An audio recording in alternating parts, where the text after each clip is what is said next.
Hey everyone, it's Ben from River Surf Lab, here to do a review of the Badfish Wave Farmer. This is the 410 version, the smallest version that they offer, and I've been riding it for the past couple of years at various shortboard waves around the state and even up to the City Wave up in Washington. And I've enjoyed this board immensely. I feel like this board has unlocked more tricks for me than any other board that I've ever surfed. It is both high performance as well as very forgiving and easy to learn new things on.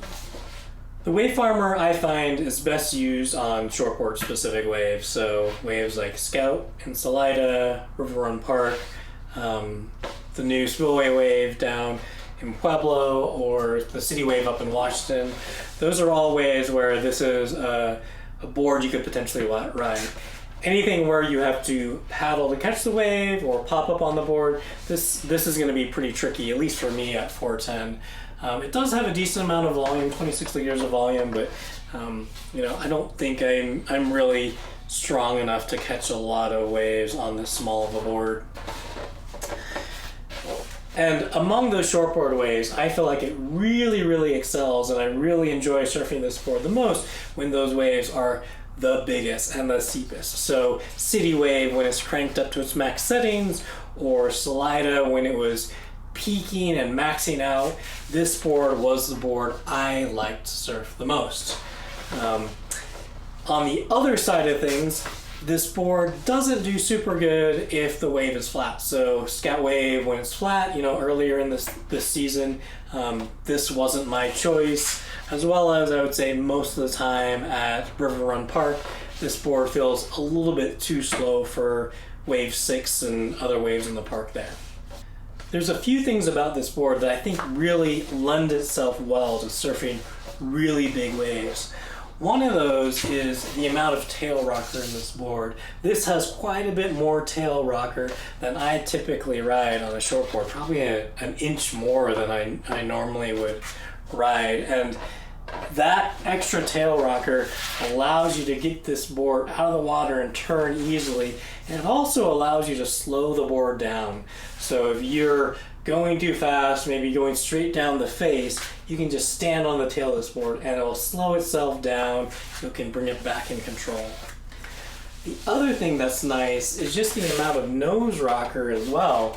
When Salida is at high water and Scout's maxing out, there's a lot of foam on that wave, and just getting across the entry boils and eddies is much easier with all of this nose rocker here. And then once you're surfing, I found that for whatever reason, this board, and I think it's because of its thicker rails, pumps really well. It really sticks to the face. It really, doesn't want to slide out on you like some of my other boards do. It doesn't require as much focus on getting your weight over the right part of the board while you're coming across it or while you're doing a hard pump. This board will just stick through the steepest and the hardest of pumps on all the waves that I've surfed. As far as skill level goes for this board, I would say anyone who's an intermediate or better river surfer will enjoy this board. As a beginner, you probably want something that's a little bit more durable, probably a little bit bigger and a little bit more stable than this board. But once you're able to enter the wave without losing your board and you have control over your board, you're not letting your board hit the wall all the time, like this is a board that you can easily upgrade to. If you're thinking about getting a Wave Farmer, there's a handful of other boards you could look at as well. The first is a LibTech Hydro Snapper, and this is the board that I snapped in half at Scout Wave, and I haven't gotten my replacement yet. But this board works better on slower, flatter waves than the Wave Farmer. So if you're more of a River Run Park or maybe Pueblo river surfer, this might be a better option. This board is not going to surf Scout Wave when it's maxing out at high water. It just doesn't have the rails for that. But low water, flatter waves, this would be a good option. Another option is the Peterson Tomahawk. And this I would say I would look at if you're more of an advanced or expert river surfer and want something with even more performance than what the Wave Farmer offers, Or maybe you're a slide or river surfer and you already have a Wave Farmer, like everyone does in slide. This would be a decent upgrade going from the Wave Farmer to this board for more performance.